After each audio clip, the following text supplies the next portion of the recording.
Здравствуйте, друзья! Закончили мы нашего итальянца.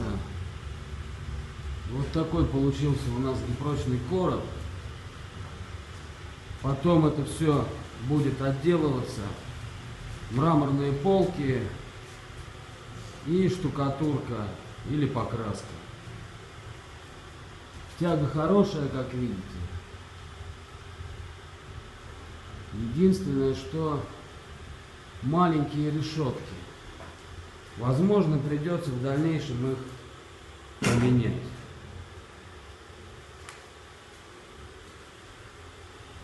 Ну а так все. Камин работает. Все хорошо.